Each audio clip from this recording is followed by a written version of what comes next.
Hi guys! Today I want to talk to you about salt. Salt is quite important in your food. One of the reasons is that it makes the flavour much nicer. Salt-free food doesn't taste like much. But there are many other reasons why it's necessary, and I want to talk about that.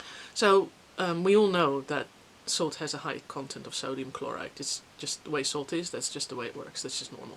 There's nothing you can do about it, it's just salt. That makes the flavour.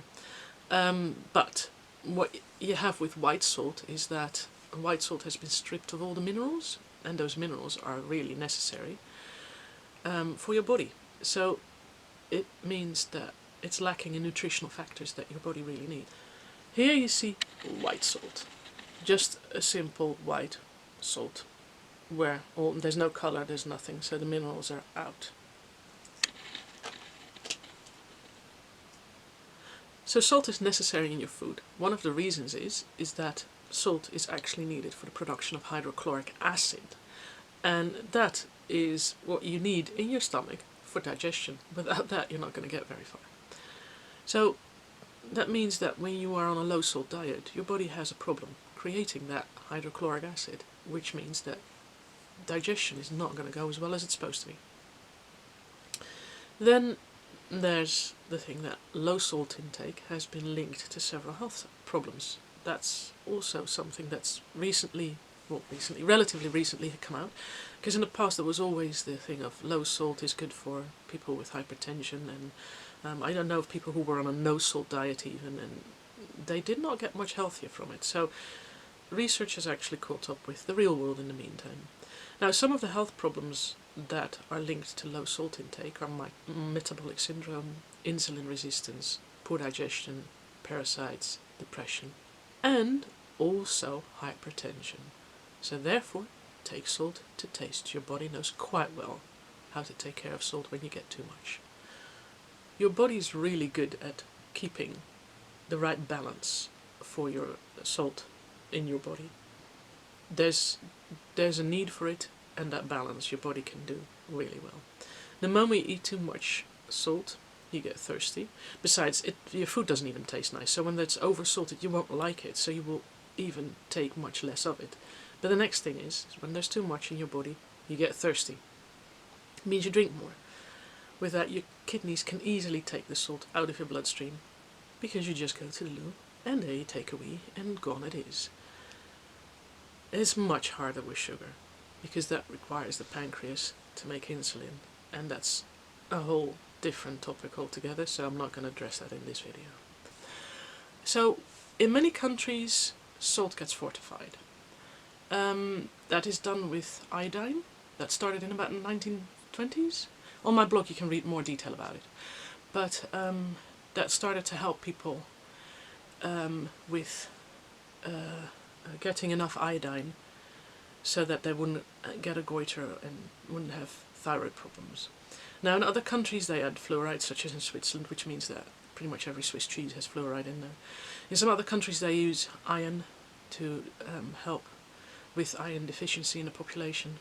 And in most processed salts there's an anti-caking agent added. So they're all devoid of minerals, and some are added, but it's not actually the minerals that naturally would be there, which would be good to have in your food, because nature didn't do it for no reason.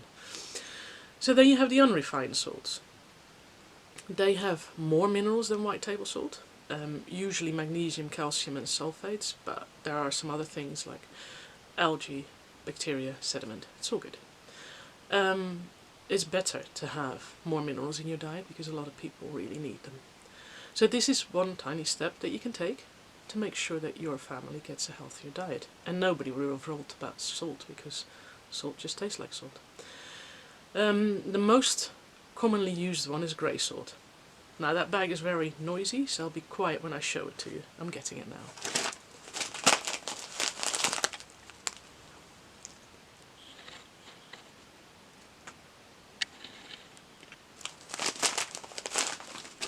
That salt tends to come a bit damp, so you tend to dehydrate it a bit before you can use it in your salt grinder. It comes from Brittany in France, and it is a sea salt. It's really nice stuff.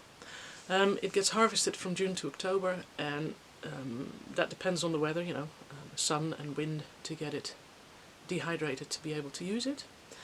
It is higher in minerals, and the grey colour is because of the sediment that is in the salt.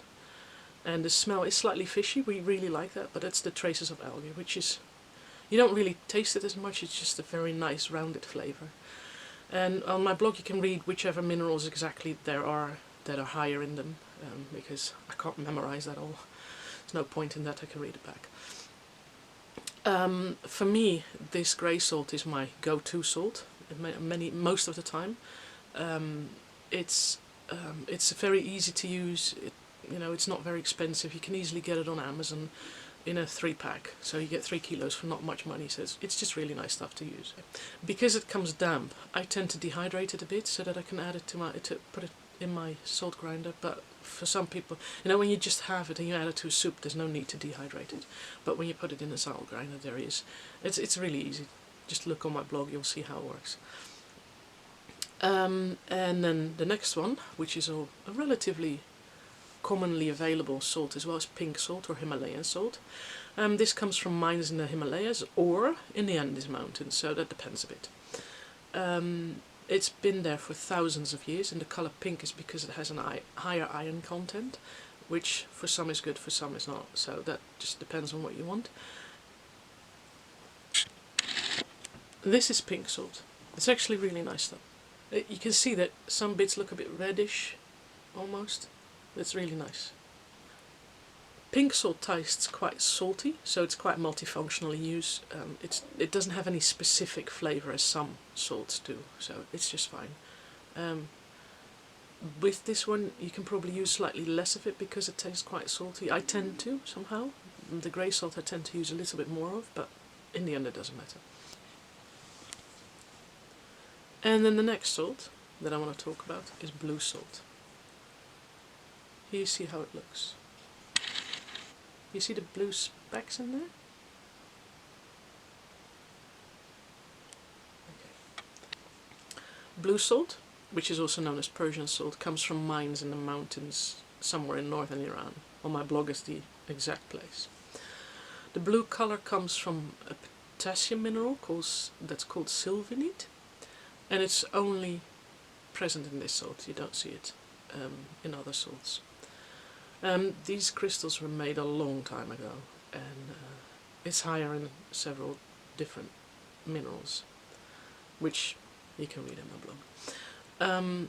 The salt tastes somewhat sweet, and that means that I find it very nice in liver dishes such as liver pate and things like that. It's really, really tasty. But then we love liver and liver pate, so that probably helps. Now the other one that I have here is red salt. That looks seriously red, almost brown. How dark it is, do you see that? I like it. This salt comes from Hawaii. The colour of this salt is a mixture of the crystals plus volcanic clay. And that means that it's quite nicely higher in a variety of minerals. And by the colour you can see that iron is one of them. This volcanic clay actually has a lot of minerals in there, about 80 different ones, so it's really good.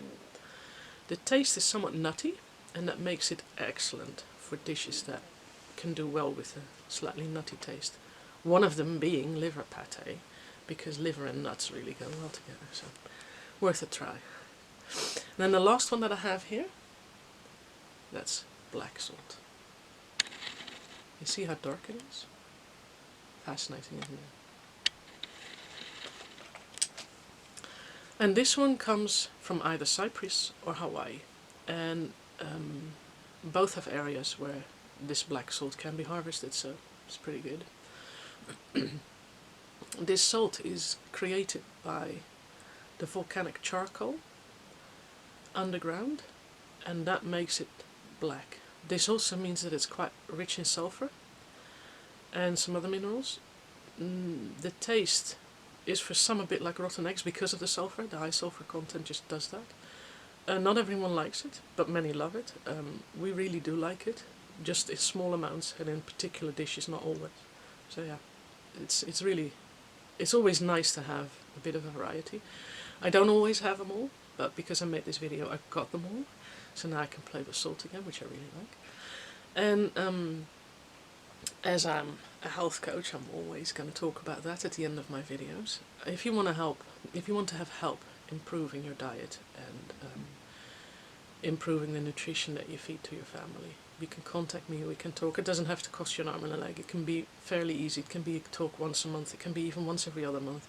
It's up to you how you want to do it, but I'm here to support you just in case you want some help to improve the health and the diet of your family. Have a look on my website. There's quite some different types of coaching that I can do for you. Just have a look. There's a link to my website in the description below. There's also a link to my blog post about salt in the description below. Thanks for watching. Bye!